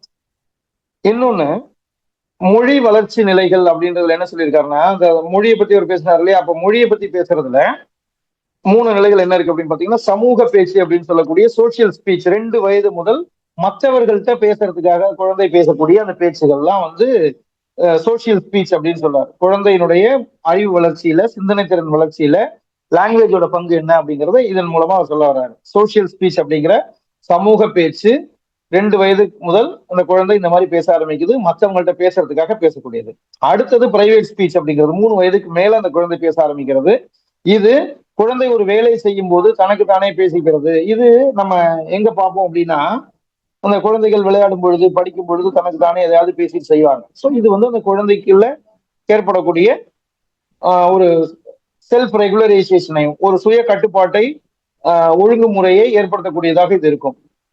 இந்த பார்ட்டோட இது ஏர்லி ஸ்டேஜ்ல. பின்னாடி வரும்பொழுதுதான் அந்த குழந்தைகிட்ட நாம தனிப்பட்ட முறையில பேசுவதன் மூலமாக அந்த குழந்தைக்கு அவங்களுடைய சிந்தனை திறனை நாம புரிஞ்சுக்கிறதுக்கு வாய்ப்பாக இருக்கும். அடுத்தது இன்னர் ஸ்பீச். இந்த இன்னர் ஸ்பீச்ன்றதான் 7 வயசுக்கு மேல அந்த குழந்தை மனசுக்குள்ளேயே பேசிக்க ஆரம்பிக்கிறது. என்ன நினைச்சாலும் அவன் மனசுக்குள்ள நினைச்சுக்குவான். நம்மள திட்டணும்னா கூட மனசுக்குள்ள திட்டிக்குவான், வெளியில தெரியாம. அதுக்கு முன்னாடி கூட சத்தமா திட்டி மாட்டிக்குவான். சோ இதெல்லாம் வந்து உள்நோக்கி அல்லது அமைதியான பேச்சுன்னு சொல்லுவோம். Inner speech. இது 7 வயது முதல் ஆரம்பிக்கின்றார். அப்ப லாங்குவேஜ்ல 3 இருக்கு. Social speech, private speech, inner speech அப்படின்னு 3 நிலை இருக்கு. 2 வயது முதல் சோசியல் ஸ்பீச், 3 வயது முதல் பிரைவேட் ஸ்பீச், 7 வயது முதல் இன்னர் ஸ்பீச் அப்படிங்கிற அமைதி பேச்சு இது வரும் அப்படின்னு சொல்லியிருக்காரு. இப்ப நம்ம அந்த பியாஜேவோட கருத்தை வச்சுட்டு தான் இவர் சொன்னாருன்றதுனால இவங்க 2 பேரோட கோட்பாடை ஒரு சின்ன ஒப்பீடு, ஒரு டேபிள் மாதிரி நம்ம கம்பேர் பண்றதுக்காக இது இருக்கு. பேசிக்கா இப்ப கற்றலுக்கான அடிப்படைன்னு இவர் எதை சொல்றாரு அப்படின்னா, ஒவ்வொருத்தருக்கும் அப்படி பார்த்துருவோம். ஜீன் பியாஜே எதை சொல்றாரு அப்படின்னா, கற்றலுக்கான அடிப்படை இண்டிவிஜுவல் கன்ஸ்ட்ரக்டிவிசம் அப்படின்றார். தனி நபர் சார்ந்த கட்டமைப்பு. அதனாலதான் அவங்க எல்லாமே pre operational stage, operational stage, conventional stage அவர் எல்லாமே எதை பத்தி பேசினார் அப்படின்னு குழந்தையினுடைய இண்டிவிஜுவல் நிலைகளை பத்தி தான் சொல்றாரு. ஆனா இவரு சமூக பண்பாடு சார்ந்த கட்டமைப்பு சொல்றாரு. சோசியல் கல்ச்சுரல் கன்ஸ்ட்ரக்டிவிசமா இவர் சொல்றாரு. இவருடைய கருத்து சமூக பண்பாடு சார்ந்த கட்டமைப்பு அப்படிங்கிறது. அடுத்தது சமூகத்தினுடைய பங்கு ஜீன் பியாஜேவை பொறுத்தவரை மிக குறைவானது. ஏன்னா அவர் அதான் சொல்லிட்டாரு, குழந்தைகள் வந்து ஒவ்வொருத்தரும் ஒரு லிட்டில் சயின்டிஸ்ட் அப்படின்னு சொல்லிட்டாரு. தனித்து இயங்கக்கூடிய குழந்தை விஞ்ஞானிகள் அவங்க எல்லாம் அப்படின்னு சொல்லிட்டாரு. அப்ப அவங்க சமூகத்துல அவங்க சொந்தமாவே கற்கக்கூடும். ஆனா வைகோட்ஸ்கி எப்படி சொல்றாருன்னா, சமூக தொடர்பு இல்லைன்னா கற்றலே இல்லை அப்படின்னு தான் அவர் 3 பாயிண்ட் அதுல ஜஸ்டிஃபை பண்றாரு. அப்போ சமூக தொடர்பு தான் மிக அதிகம்ன்றது இவருடைய கருத்து, வைகோட்ஸ்கியோட கருத்து. அடுத்தது மொழியோட முக்கியத்துவம் பாத்தீங்கன்னா, சிந்தனை தான் ஃபர்ஸ்ட், சிந்தனையில இருந்து தான் மொழி தோன்றுகிறது அப்படின்றது பியாஜோட கருத்து. ஆனா மொழிதான் சிந்தனையே உருவாக்குகிறது அப்படின்றது வைகோட்ஸ்கியோட கருத்து. அப்புறம் பிரைவேட் ஸ்பீச் அப்படிங்கிறது பாத்தீங்கன்னா, ஜீன் பியாஜே எப்படி சொல்றாருன்னா, ஈகோ சென்ட்ரிக்கா இருக்கும், சுயநல சிந்தனை தான் இருக்கும் அவங்கள்ட்ட அப்படின்றாங்க. ஆனா வைகோட்ஸ்கி இந்த பிரைவேட் ஸ்பீச் அப்படிங்கிறது தான் குழந்தை தன்னுடைய சிந்தனையை ஒழுங்குபடுத்திக்க, ஒரு ரெகுலரைஸ்க்கு கொண்டு வருவதற்கான முக்கியமான கருவியா இருக்கு அப்படின்னு சொல்றாரு. இப்ப இந்த மாதிரி 2 பேருக்கு நடுவுல சில டிஃபரன்சஸ் இருக்கு. டிஃபரன்சஸ் பிட்வீன் ஜீன் பியாஜே அண்ட் வைகோட்ஸ்கி. இப்ப நம்ம பார்த்திருக்கிறது 4வதா இருக்கக்கூடிய கருத்து வைகோட்ஸ்கியோடது. இது இல்லாம 5வதாக இருக்கக்கூடிய கருத்து யாரோடது அப்படின்னு பாத்தீங்கன்னா, பிரான்ஃபென்பர்னர் அப்படிங்கிற அமெரிக்க உளவியலாளனுடைய சூழலியல் அமைப்பு கோட்பாடு. இது இக்கோலாஜிக்கல் சிஸ்டம்ஸ் தியரி, சூழலியல் அமைப்பு கோட்பாடு. இதுவரை நம்ம பார்த்ததுல ஒவ்வொரு ஸ்டேஜ்ல அறிவு வளர்ச்சிக்கு என்ன பங்கு இருக்கு, கலாச்சார சமூகத்துக்கு என்ன இருக்கு, சோசியோ சைக்கலாஜிக்கலுக்கு என்ன இருக்கு, சமூக உள சமூகத்துக்கு என்ன பங்கு இருக்கு, சோசியோ கல்ச்சுரலுக்கு என்ன பங்கு இருக்கு, வெறும் காக்னிட்டிவ் டெவலப்மெண்ட் எப்படி இருக்கும், இது எதுவுமே பங்களிக்கப்படாம அப்பெல்லாம் நம்ம ஒண்ணுன்னா சொல்லி தரணும். இப்போ இவரு அதுல இருந்து வேறுபட்டு எக்கலாஜிக்கல் சிஸ்டம் அப்படிங்கிறத சொல்றாரு. சூழலியல் அமைப்பு இது குழந்தை வளர்ச்சியில என்ன தாக்கத்தை ஏற்படுத்தும் அப்படின்னு சொல்றாரு. அப்ப குழந்தையினுடைய வளர்ச்சி மற்றும் ஆளுமைங்கிறது மரபணுக்களால தீர்மானிக்கப்படுவதில்லை. நம்ம அந்த விஷயங்கள் சொல்லுவோம் இல்லையா, இது வந்து மரபு வழியில வந்தது, இது சூழ்நிலையால கட்டுப்படுத்தப்படுவது அப்படின்னு. இப்ப இவரு வெறும் மரபு வழி மட்டுமே குழந்தையினுடைய ஆளுமையை தீர்மானிப்பதில்லை, சூழ்நிலை மற்றும் சமூக அமைப்புகளுடைய பரஸ்பர தாக்கம், என்விரான்மெண்டல் சிஸ்டம், அந்த சூழ்நிலை அமைப்புகளுடைய தாக்கத்தினாலையும் குழந்தையினுடைய ஆளுமை வளர்ச்சி மாற்றம் பெறுகிறது அப்படிங்கிறத வலியுறுத்துறாரு. இவர் என்ன சொல்றாரு அப்படின்னா, மனிதனுடைய சூழலை ஒரு 5 கான்சென்ட்ரிக் சர்க்கிள்ஸா சொல்றாரு. 5 கூட்டு வளைய மண்டலங்களா சொல்றாரு. Concentric circles. கான்சென்ட்ரிக் சர்க்கிள்னா உள்ள ஒரு வட்டம், அதுக்கு வெளியில ஒரு வட்டம், அதுக்கு வெளியில ஒரு வட்டம், அப்படியே போயிட்டே இருக்கும். இப்ப இது எல்லாமே அந்த நடுவுல இருக்கக்கூடிய மைய வட்டத்தை ஒட்டி தான் ஒண்ணு தொடர்ந்து வந்துட்டே இருக்கும். ஸோ அதனால அதை நம்ம என்னன்னு சொல்லுவோம்னா கான்சென்ட்ரிக் சர்க்கிள் அப்படின்னு சொல்லுவோம். தனித்தனியா சர்க்கிள் இருந்ததுன்னா அது சர்க்கிள்ஸ் அவ்வளவுதான்.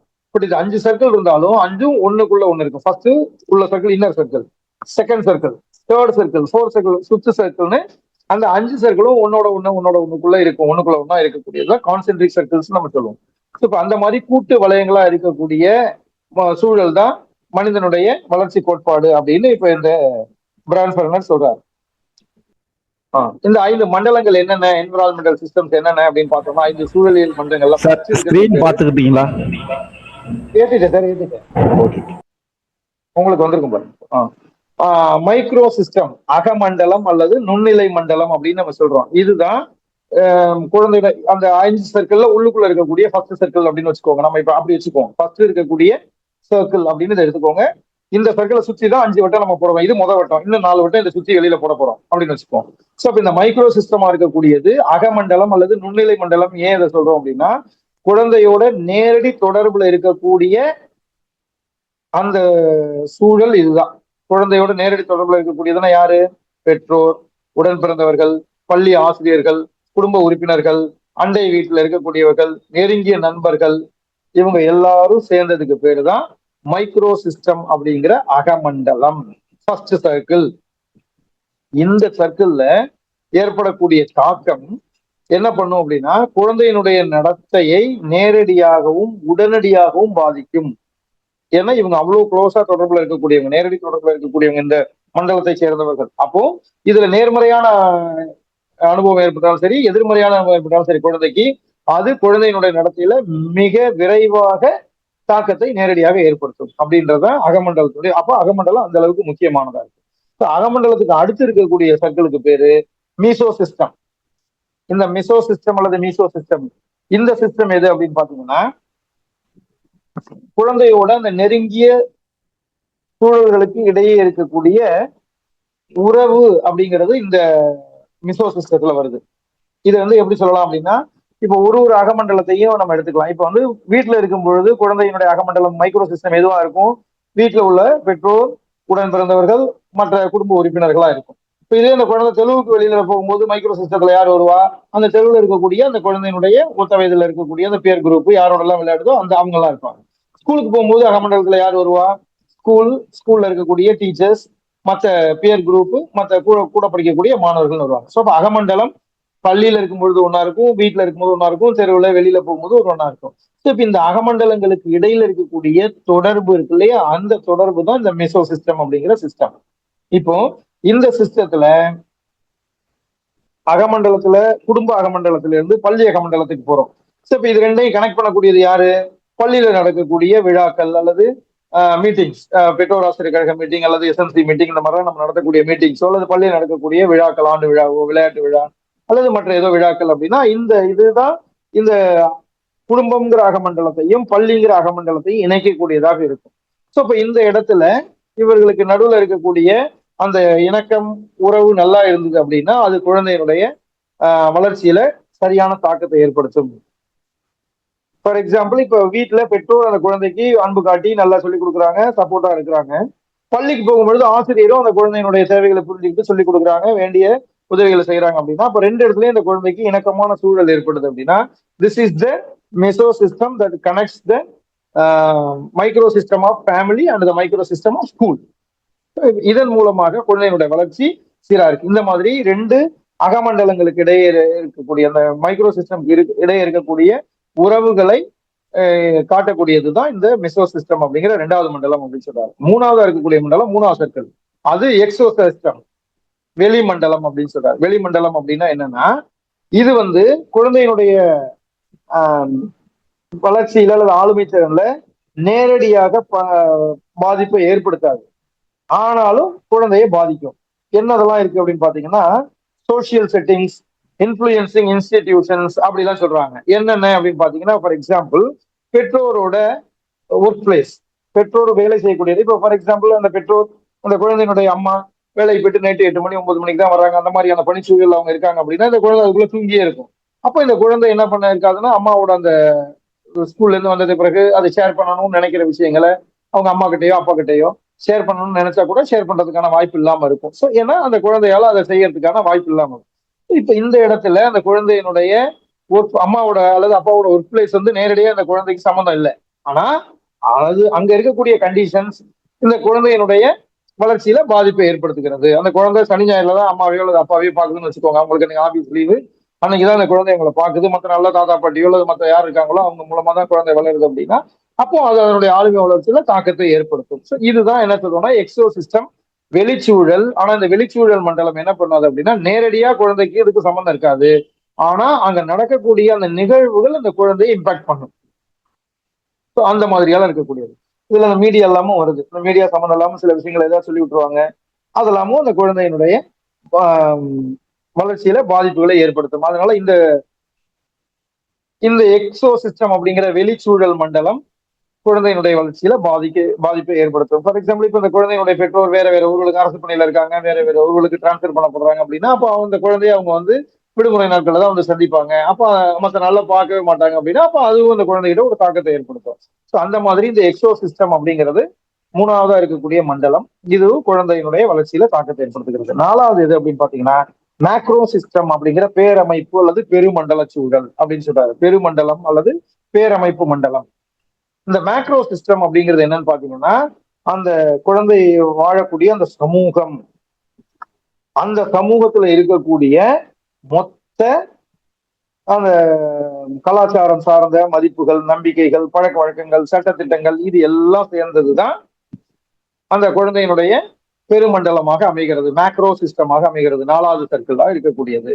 சோ இப்ப இதுல அந்த குழந்தை வளரக்கூடிய சமூகத்தினுடைய கலாச்சாரம், அந்த வேல்யூஸ், அந்த எந்த மதத்தை அந்த குழந்தை பின்பற்றுகிறதோ அந்த மதம் சார்ந்த நம்பிக்கைகள், அதுல செய்ய வேண்டிய செயல்கள், அந்த எங்க வசிக்கிறதோ அந்த நாட்டினுடைய சட்டத்திட்டங்கள், அந்த நாட்டில் நிகழக்கூடிய அரசியல் அமைப்புகள், அந்த நாட்டினுடைய பொருளாதார நிலை, இது எல்லாமே அந்த குழந்தையினுடைய வளர்ச்சியில தாக்கத்தை ஏற்படுத்தும்.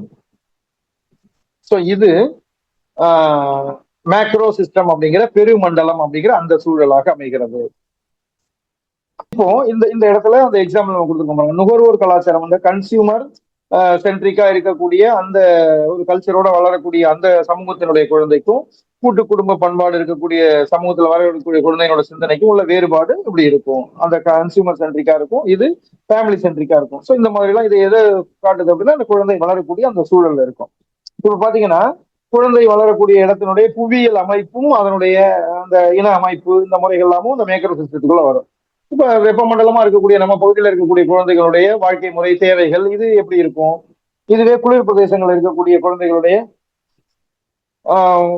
தேவைகள், வாழ்க்கை முறை எப்படி இருக்கும் அப்படின்னு பாத்தீங்கன்னா ரெண்டுக்கான வித்தியாசம் இருக்கும். ஸோ இதுதான் மேக்ரோ சிஸ்டம் அப்படிங்கிற பெரு மண்டல சூழல் அல்லது பேரமைப்பு மண்டல சூழல் அப்படிங்கிற நான்காவது சர்க்கிள். ஐந்தாவது சர்க்கிள் எதை சொல்றாரு அப்படின்னா குரோனோ சிஸ்டம் அப்படின்னு சொல்றாரு. குரோனோ சிஸ்டம்னா குரோனாலாஜிக்கல் நம்ம படிச்சுக்கோங்களே, அதுதான் கால மண்டல சூழல் அல்லது கால சூழல். இது அந்த குழந்தையினுடைய வாழ்நாள்ல ஏற்படக்கூடிய கால மாற்றம் அல்லது வரலாற்று நிகழ்வுகள், டைம் டைமென்ஷன், அல்லது குடும்பத்துல திடீர்னு ஏற்படக்கூடிய ஒரு நிகழ்வுகள், இதெல்லாம் சேர்ந்து அந்த குழந்தையினுடைய வளர்ச்சியில என்ன மாதிரியான தாக்கத்தை ஏற்படுத்துகிறது அப்படிங்கிறது இந்த லாஸ்டா இருக்கக்கூடிய வெளியில இருக்கக்கூடிய ஐந்தாவது சர்க்கிள் குரோனோ சிஸ்டம் அப்படிங்கிற அந்த காலச்சூழல் அப்படிங்கிற அந்த சிஸ்டம். இப்போ ஃபார் எக்ஸாம்பிள் நம்ம ஒரு காலத்துல குழந்தைய போனை கையால தொடக்கூடாதுன்னு சொல்லிட்டு இருந்தோம், போன் பார்க்காத, போன் தொடாதுன்னு. ஆனா ஒரு 4-5 வருஷத்துக்கு முன்னாடி வந்து அந்த கொரோனா அப்படிங்கிற பெருந்தொற்று வந்த போது நாமளே தான் போனை வாங்கி கொடுத்து ஆன்லைன் கிளாஸ் அட்டன் பண்ணுன்னு சொன்னோம். அப்ப குழந்தை போனை வந்து கிளாஸ் அட்டன் பண்றதுக்கு வச்சிருந்ததா அல்லது ஏதாவது வீடியோ பார்த்துட்டு இருந்ததா நமக்கு தெரியாது அப்படின்னு நம்ம சொல்றோம். அந்த மாதிரி இது இது வந்து காலச்சூழல்னால ஏற்படக்கூடிய இம்பாக்ட். அந்த மாதிரி ஒரு ஒரு விஷயமும் அந்த குழந்தையினுடைய வளர்ச்சியில தாக்கத்தை ஏற்படுத்தும். இது காலத்தினால ஏற்படக்கூடியது. வரலாற்று நிகழ்வுகளும் அந்த மாதிரியான தாக்கத்தை ஏற்படுத்தும். இது காலமண்டலம் அப்படிங்கிற குரோனோ. சார் ஸ்கிரீன் அட்ஜஸ்ட் பண்ணுங்க.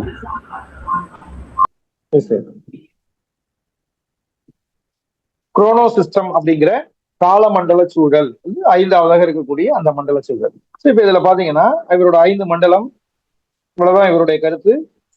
ஒண்ணு மைக்ரோ சிஸ்டம் அப்படிங்கிற நுண்ணிலை மண்டலம் அல்லது அகமண்டலம். இதுதான் குழந்தையோட நேரடி தொடர்பு இருக்கக்கூடிய குடும்பம், பள்ளி அந்த மாதிரியான அமைப்பு முறைகள் இதுல வருது. ரெண்டாவது இருக்கக்கூடியது மெசோ சிஸ்டம் அப்படிங்கிற இந்த அகமண்டலங்களுக்கு இடையேயான தொடர்பை குறிக்கக்கூடிய மண்டலம் மெசோ சிஸ்டம். மூணாவது இருக்கக்கூடியது வெளிமண்டலம்ங்கிற எக்ஸோ சிஸ்டம். இந்த சிஸ்டம் வந்து குழந்தையினுடைய பெற்றோரோட ஒர்க் பிளேஸா இருக்கலாம், அல்லது சமூகத்துல இருக்கக்கூடிய சட்டத்திட்டங்களா இருக்கலாம். இதெல்லாம் வந்து எக்ஸோ சிஸ்டம்ங்கிற வெளிமண்டலத்துல வருது. அடுத்தது மேக்ரோ சிஸ்டம் அப்படிங்கிறது பெருமண்டலம். அந்த பெருமண்டலம்ங்கிற மேக்ரோ சிஸ்டம்ங்கிறது ஒட்டுமொத்த அந்த குழந்தையினுடைய சமூக கலாச்சார பண்பாடு சார்ந்த கொள்கைகள், விழுமியங்கள், அந்த மதிப்புகள் இதெல்லாம் சேர்ந்தது. அரசியலமைப்பு சட்டங்கள், பொருளாதார நிலைகள், இது எல்லாம் சேர்ந்ததுக்கு பேரு பெருமண்டலம்ங்கிற மேக்ரோ சிஸ்டம். ஃபிஃப்த் லாஸ்டா இருக்கக்கூடிய சிஸ்டம் வந்து குரோனோ சிஸ்டம் அப்படிங்கிற காலமண்டலம்ங்கிற சூழல், கால சூழ்நிலை மண்டலம் அப்படின்றது. ஸோ இது கால மாற்றத்தால, வரலாற்று நிகழ்வுகளால ஏற்படக்கூடிய டைம் டைமென்ஷனால மாறக்கூடிய நிகழ்வுகள் எப்படி குழந்தையினுடைய வளர்ச்சியில தாக்கத்தை ஏற்படுத்துகிறது அப்படிங்கிறத குறிக்கக்கூடியதா காலமண்டலம் சொல்லியிருக்காரு. ஸோ இந்த 5 விதமான சூழலியல் மண்டலங்களை வைத்துக்கொண்டு குழந்தையினுடைய வளர்ச்சியில இந்த சூழலுக்கு பங்கு இருக்கு அப்படிங்கிறத பிரான்ஃபர்ன் பர்னர் அப்படிங்கிற இந்த சுற்றுச்சூழல் அமைப்பு கோட்பாட்டு உளவியல் வல்லுநர் தெரிவிச்சிருக்கிறாரு. ஸோ இதன் அடிப்படையில சுற்றுச்சூழலுக்கும் அறிவு வளர்ச்சிக்கும் பங்கு இருக்கு அப்படின்னு இவர் சொல்றாரு, அமெரிக்க உளவியல் அறிஞரான யூரி பிரான்ஃபர்ன் பர்னர். ஸோ இதோட நம்மளுடைய இந்த 5 உளவியல் வல்லுநருடைய கல்வி வளர்ச்சிக்கான, குழந்தை வளர்ச்சிக்கான கோட்பாடு, சைல்டு டெவலப்மெண்ட் தியரிஸ் முடிஞ்சிருச்சு. இதோட தொடர்புடைய வேற ஒண்ணு எது இருக்கு அப்படின்னு பாத்தீங்கன்னா சிக்மண்ட் ஃப்ராய்டுடைய ஒரு கோட்பாடு. அது வந்து இந்த குழந்தை வளர்ச்சி சம்பந்தப்பட்ட கருத்துல வரல அப்படின்னா கூட it is there in the personality அப்படிங்கிற அந்த சாப்டர், ஆளுமை அப்படின்னு ஒரு சாப்டர் நமக்கு இருக்கு. அந்த சாப்டர்ல we have the another theory of Sigmund Freud. Sigmund ஃப்ராய்டுடைய அந்த